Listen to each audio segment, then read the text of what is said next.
dhacdo aad iyo aad ee bani aadamnimada ka baxsan oo isagana muwaadin Soomaaliyeed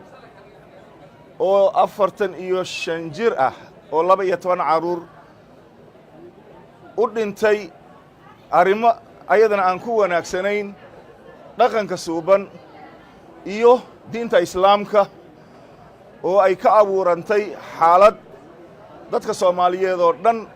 dhagahooda markii ayada ay ku dhacday ee aan aad ma aragtay loo jeclaysan taasina iyadana ay noqotay dhacdo in la gubo gabar iyo wiil ayaga rabitaankooda isku guursaday waalidkii gabadha dhalayna sidii dhaqanka Soomaaliyeed ee suubanaa ee ayaga ay u mareen oo ayaga isu ogolaadeen in dhinaca kale in soo farageliyo dhacdadaasina ay dhacdo oo muruga ay reebtay kadib markii marxuumka geeriyooday la gubay la baangadeeyey waxa mataraash loo yaqaano ama bahalka kalluunka lagu mudo xataa loo adeegsaday meydkiisana isagana laga qaaday asagoo waxa uu u dhintay baadil iyo dulmi ay tahay iyo wiilka iyo gabadha isguursaday oo aan maanta meel Soomaaliya ay kaga qoran tahay dastuurkeeda haybsooc wax la yiraahdo aanan jirin ee dadka Soomaaliyeed iyo Ilaahaybo agtiisa ay ka xariman tahay oo loo aanaynayo iyadana dhacdadii saddexaad gabar Soomaaliyeed oo jaamacad dhiganayso oo fadhida galaaskeedii ayaa iyadana barqacad inta loogu yimid kursiga ayada ee waxbarashada ayada ay u fadhiday in ayadana meesheedii lagu dilay oo xanuunkeedii runtii iyadana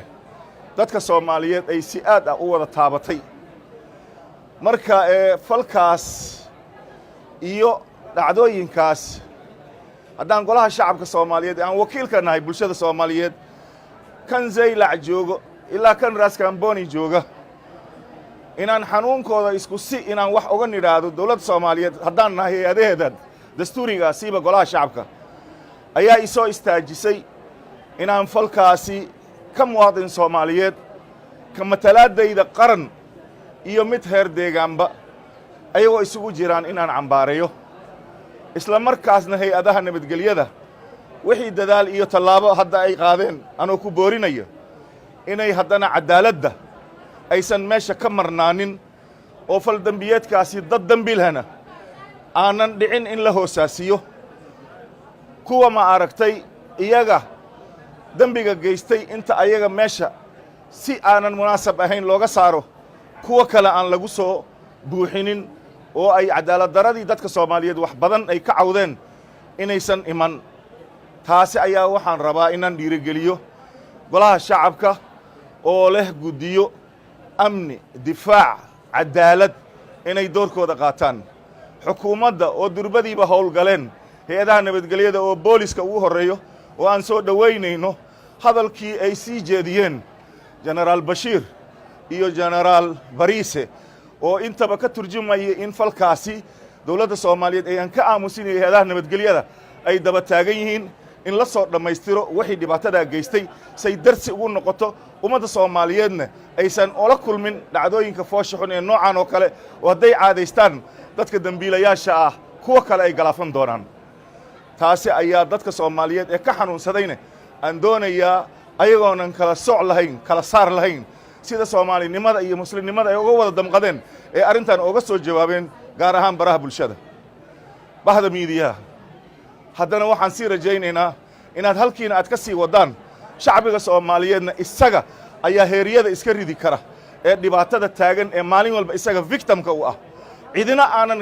iyaga kaliya aanan isdhihin ayaa idin maqan ayaga ay noqdaan kuwa isu damqada isu naxa hal cadawna wada yeesha kaana ah kan nabadgelyadooda iyo jiritaankooda iyo wada noolaanshahooda sharafta leh ku ah duulaanka cid kasta bahay maartay ha ka socdo meel walbo aana iska dhigno caatifada ee dadka Soomaaliyeed lagu kala qaybinayo ee qabyaaladda ah ee mar waliba aan aragno wajiye fara badan in la doonayo in loo adeegsado si ummadan la iskaga horkeeno taana inuu aqliga ka koro ayaan u baahanahay dambiga ninka la kaliya lagu ekaysiyo ee aanan loo gudbinin reero iyo family iyo ummad Soomaaliyeed ee aan waxba galabsanin si haddaba ay dhacday in wiil iyo gabar is guursaday adeerkooda loo dilo wabillahi tawfiiq